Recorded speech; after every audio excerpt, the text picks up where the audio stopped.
Bonjour tout le monde, c'est votre prof Khales, le prof de physique-chimie. Je vais essayer de faire la correction de l'examen régional, international, du juin 2021. Exercice numéro 1.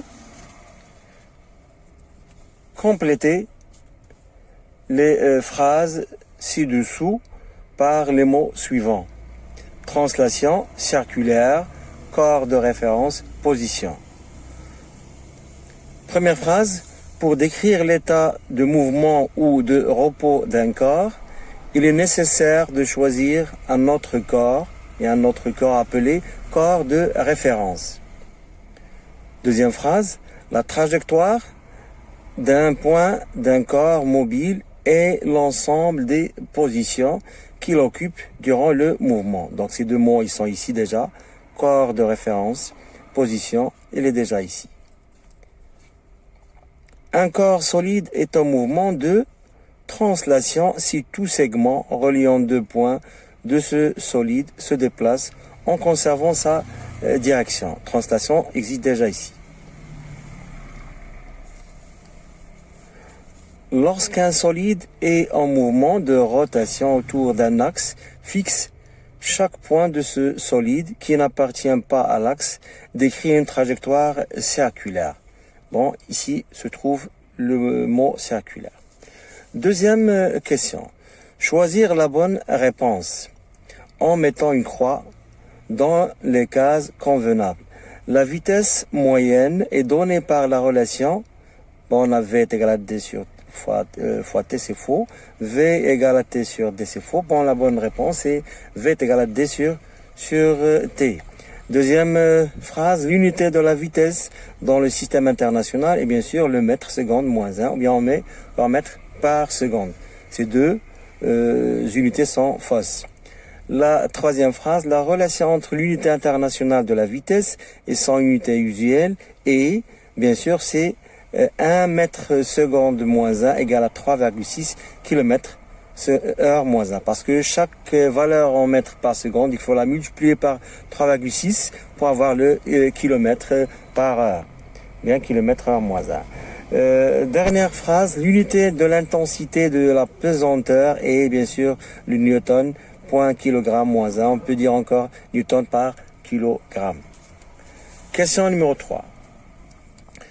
Répondre par vrai ou par faux aux affirmations suivantes.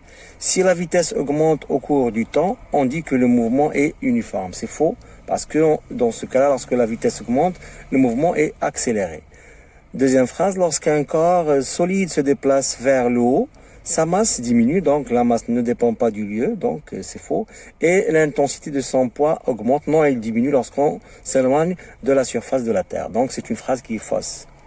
Lorsqu'un corps solide est en équilibre sous l'action de deux forces, celles-ci ont la même droite d'action, la même intensité et des sens opposés, c'est juste, donc c'est vrai. C'est les conditions d'équilibre d'un corps.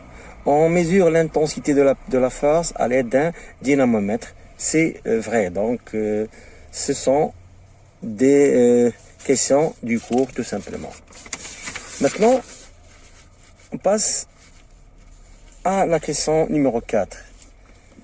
Dans le cadre de respect des règles de la sécurité routière, mettre une croix dans la ou les cases convenables. Le respect du passage piéton. Le respect du passage piéton, c'est la responsabilité des piétons. D'accord?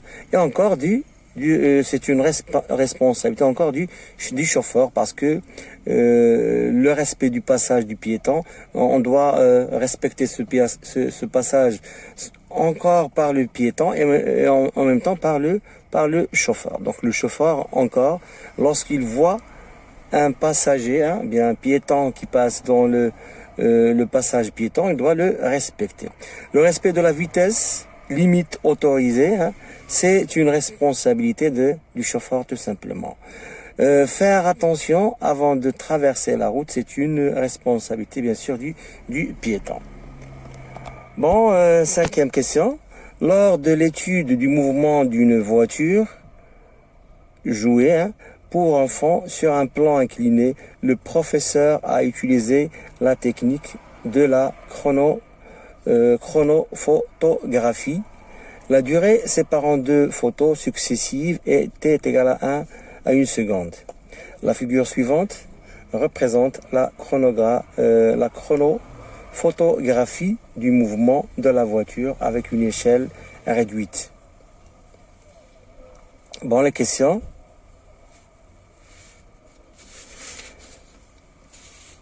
Précisez le type de mouvement de la carrosserie de la voiture, translation ou rotation. Bien sûr, c'est une translation et c'est une translation rectiligne parce que chaque segment va garder la même direction, même sens et même distance au cours du déplacement de la voiture. Donc, c'est une translation. Déterminer en justifiant la réponse la nature de mouvement de la voiture. Le mouvement est rectiligne, accéléré, car la trajectoire est rectiligne, c'est une droite, elle est rectiligne, et les distances M1, M2, M2, M3, M3, M4, parcourues au cours de la même durée T, une seconde, augmentent. Cette distance-là est plus petite que celle-là, donc la distance augmente. Donc c'est un mouvement qui est rectiligne et accéléré. Sachant que la vitesse moyenne du mouvement de la voiture entre les positions M1 et M4 et V est égal à 0,4 mètres seconde moins 1, calculer la distance parcourue par la voiture entre ces deux positions, c'est-à-dire M1, M4. Donc on a V est égal à D sur T, mais le temps c'est combien de périodes, combien de secondes. Voilà, ici entre deux positions on a T, une seconde, 2T et 3T. Donc T c'est 3 fois le temps entre deux positions. Donc si on veut calculer la distance, D c'est 3T multiplié par V, et la distance D avec D c'est quoi? D c'est la distance M1, M4. Donc on va appliquer numériquement D est égal à 3 multiplié par 1 seconde et multiplié par 0,4 mètres seconde moins 1, on va trouver que c'est 1,2 mètres. C'est la distance M1, M4. Exercice 2. Première partie. À l'extrémité libre du fil d'un dynamomètre, on suspend une pomme. Voilà le schéma, une pomme. Voilà la figure. Le système est maintenu en équilibre. On prend la valeur de l'intensité de la pesanteur, G est égal à 10 newtons, kg moins 1. Établir le bilan des forces appliquées sur la pomme en précisant leur type. Donc le bilan des forces c'est quoi? C'est d'abord déterminer le système étudié et donner les forces de contact et forces à distance. Donc ici c'est un exercice de l'examen, ils n'ont pas laissé la place pour donner le système étudié, mais ils ont demandé la force de contact et la force de... C'est déjà indiqué qu'on a seulement une seule force. C'est l'action du dynamomètre. Il ne faut pas écrire le fil parce que regardez ici, en appliquant les conditions d'équilibre, détermine l'intensité P, de la pomme. Ici, préciser l'intensité de la force exercée par le dynamomètre. Donc la première force, c'est l'action du dynamomètre, noté T par exemple, avec le vecteur. Deuxième force, c'est la force P, c'est l'action qu'on appelle le poids de la pomme. Deux forces. Préciser l'intensité de la force exercée par le dynamomètre sur la pomme. Donc d'après la figure, qu'est-ce qu'on a ici? 2. Donc l'indice indique 2, c'est 2 newtons tout simplement. Donc automatiquement T est égal à 2 newtons. Et attention, il ne faut pas mettre la flèche, parce que ce n'est pas un vecteur. Troisièmement, en appliquant la condition d'équilibre, déterminer l'intensité P du poids de la pomme. Donc on a ici deux conditions, pas seulement une seule condition. D'abord, la pomme est en équilibre sous l'action de deux forces, T et P. Donc ces deux forces T et P en même direction, c'est-à-dire même droite d'action. Et la somme algébrique T plus la somme plutôt vectorielle T plus P est égale à vecteur nul. Donc ils ont même intensité et sens opposé. Donc puisqu'ils ont même intensité, la question déterminer l'intensité, donc on a P est égal à T est égal à quoi? 2 newtons. Troisième question. Plutôt La quatrième question, déterminer la valeur M de la masse de la pomme. Donc on a la relation P est égal à la masse multipliée par G. Donc la masse c'est P sur G, tout simplement. Application numérique, M est égal à 2, donc 2 bien sûr newton. Ici 10 newton kilogramme moins 1, donc on va simplifier, il nous reste 0,2 kg, c'est en grammes, c'est 200 grammes. Pour la représentation, donc ici question 5, représenter sur la figure les forces appliquées sur la pomme avec l'échelle 1 cm pour 1 newton. Donc on a 1 cm représente 1 newton, on a ici 2 newtons, donc x c'est 1 cm fois 2 newtons divisé par 1 newton, on va trouver que c'est 2 cm. C'est la longueur de la flèche qui représente T et P. Donc avec la règle, il faut mettre ici 2 cm à partir de A. Donc avec la règle, ici, premier centimètre, il faut utiliser la règle, deuxième centimètre, et on va mettre ici T. À partir, parce que T est appliqué sur, point d'application c'est A. Pour P, c'est à partir de G qu'il faut mettre 2 cm. Ici, premier centimètre. Deuxième par exemple, utiliser la règle, il faut utiliser la règle CP. Donc on a les deux forces P et T vers l'eau. Partie 2, deuxième partie. Choisir la bonne réponse en mettant une croix dans les cases convenables. L'expression de la loi d'Ohm est, bon, la bonne réponse c'est U est égal à R fois I, donc ce sont deux relations qui sont fausses. En courant continu, la puissance électrique d'un appareil s'exprime par la relation P est égal à U fois I, donc ça ce sont deux relations qui sont fausses. La puissance électrique consommée par un appareil de chauffage s'écrit P est égal à R multiplié par I au carré. C'est déjà vu, ce sont des relations de cours, ça c'est faux. Complétez les phrases ci-dessous par les mots suivants, le watt, l'ohm et la puissance. L'unité de la résistance électrique est l'ohm. Dans le système international, l'unité de la puissance électrique est le watt. En général, à la maison, on utilise des lampes électriques dont la puissance est inférieure à 100 watts parce qu'ici, c'est une puissance électrique.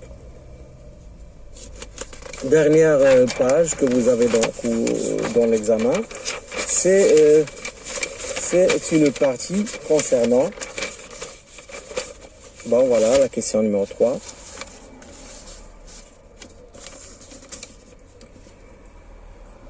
Question numéro 3. Un conducteur ohmique de résistance R est égal à 100 ohms et parcouru par un courant électrique d'intensité I est égal à 5 ampères. Calculez la tension U aux bornes de ce conducteur ohmique. Donc d'après la loi d'Ohm, on a U est égal à R fois I, application numérique. R c'est 10 ohms, multiplié par 5 ampères, on va trouver 50 ohms. Et plutôt 50 volts, parce que c'est la tension. Ohm, c'est la résistance. Donc si U, c'est en volts. Calculer la puissance électrique P consommée par le conducteur ohmique. Donc P est égal à U multiplié par I. Application numérique, P est égal à U, c'est déjà calculé, c'est 50 volts, fois 5 ampères, donné déjà, c'est 250 watts. Un four électrique porte les indications suivantes, 220 volts et 3000 watts. Donnez la signification physique de chaque indication. L'indication de 220 volts, c'est une tension électrique nominale. L'indication 3000 watts, c'est une puissance électrique nominale. Les deux forment ce qu'on appelle les caractéristiques nominales.